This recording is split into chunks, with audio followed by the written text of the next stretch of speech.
In 2022, I did something I never thought I would do.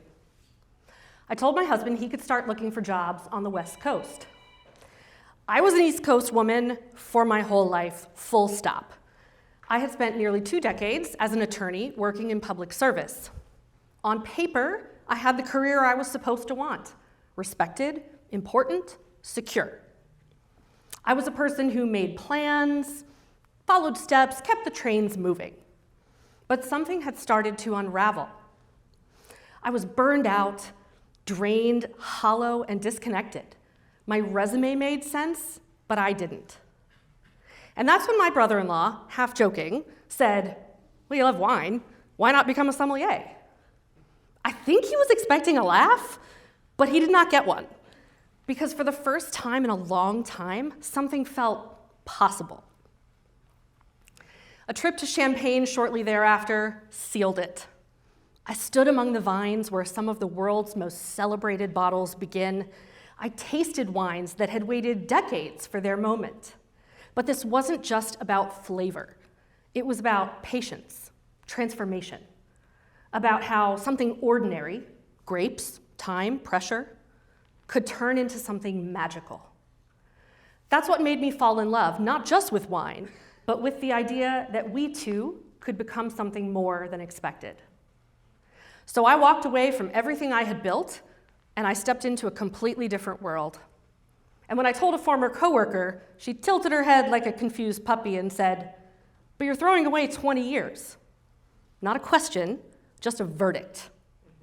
And that fear started creeping in. What if I throw it all away and become irrelevant?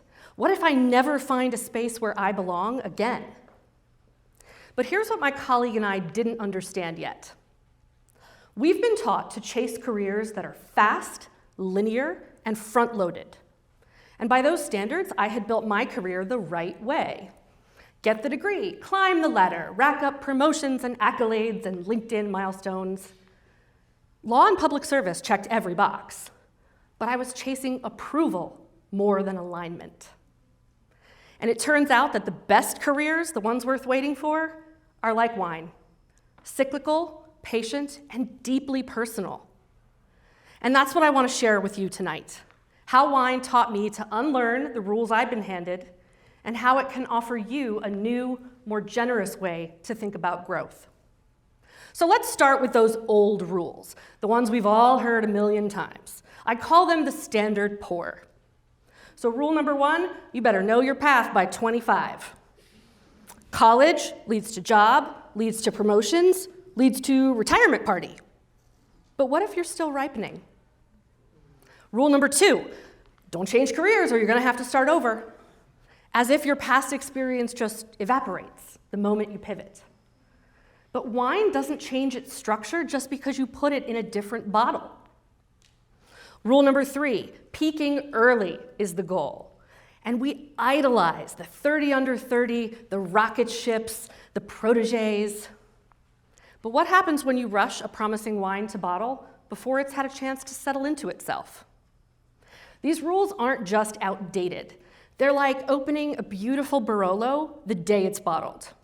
Technically drinkable, but missing everything it could become. So let's try a different pour. Not rules that push us to rush, but lessons that invite us to ripen.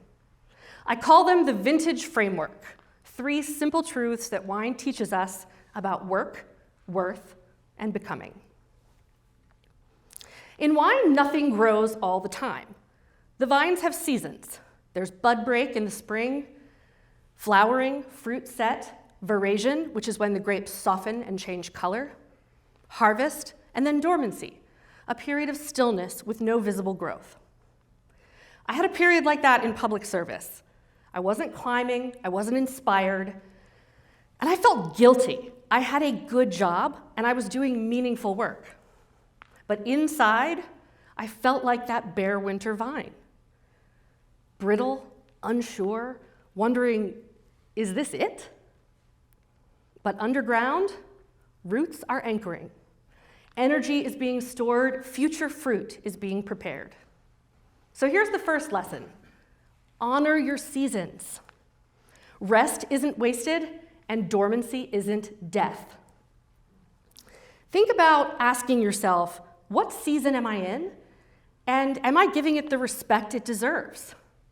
Try naming the season: rest, growth, discovery, reinvention, and ask, what does this season require from me? Whether you're in tech, healthcare, teaching, or raising tiny humans, the seasons of growth still apply. If you start treating your career like a vineyard instead of a racetrack, you'll give yourself permission to ripen in your own time, and the results will be extraordinary. Now, fermentation is where the magic happens, but it is not glamorous. It bubbles, it foams, it smells like something you would not pay to drink. It's alive, it's unpredictable, and that's what sommelier training felt like for me. I had left behind a 20-year legal career where I was confident and competent. And now I found myself Googling grape pronunciations, poring over maps of Italy, and, true story, learning the right way to spit. I thought to myself when I was surrounded by all these wine industry pros, did I spend my life becoming the wrong kind of smart? I wasn't polished, but I was in progress, and that is exactly what fermentation is. So here's the second lesson: let it ferment.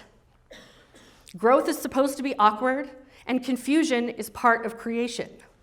You're not failing, you're fermenting. Ask yourself, where does it feel messy in my life right now? And what if that's not a problem, but a promise?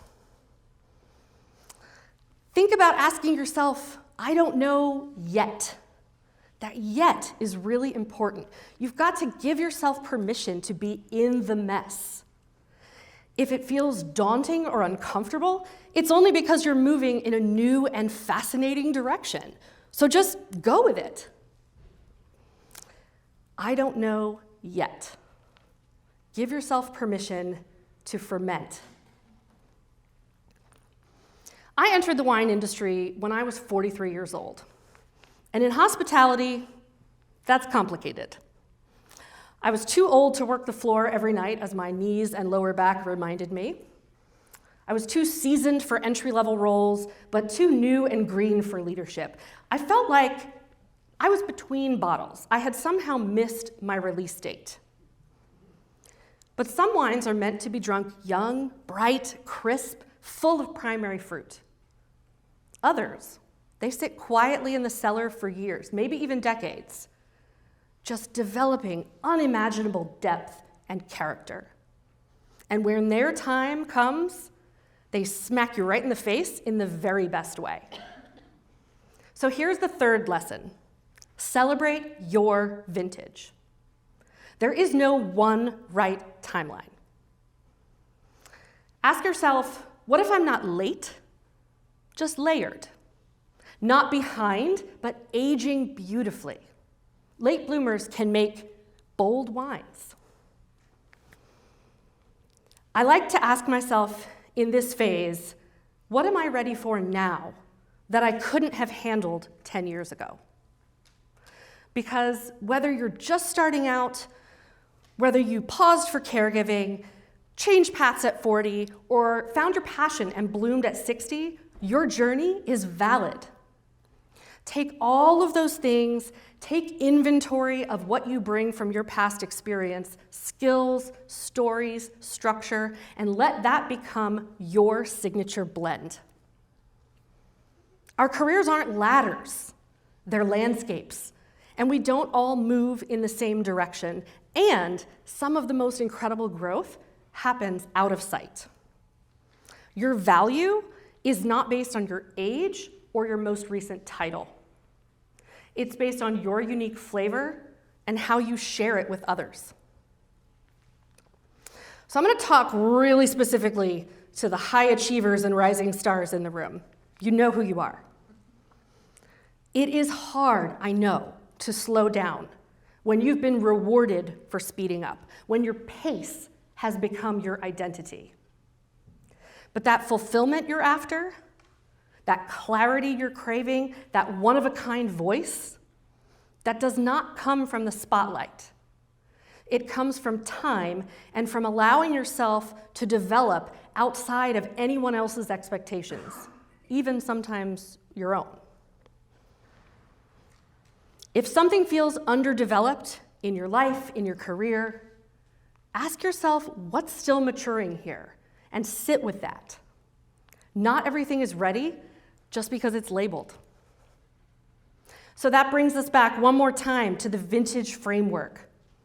We're going to honor our seasons. We're going to let it ferment, and we're going to celebrate our vintage.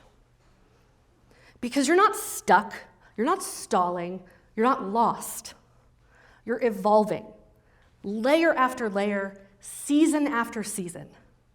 And that evolution is what makes you undeniably, unforgettably, uniquely you. And let me tell you something, that is exactly what the world needs. Like any great wine, you're not behind, you're becoming. Cheers.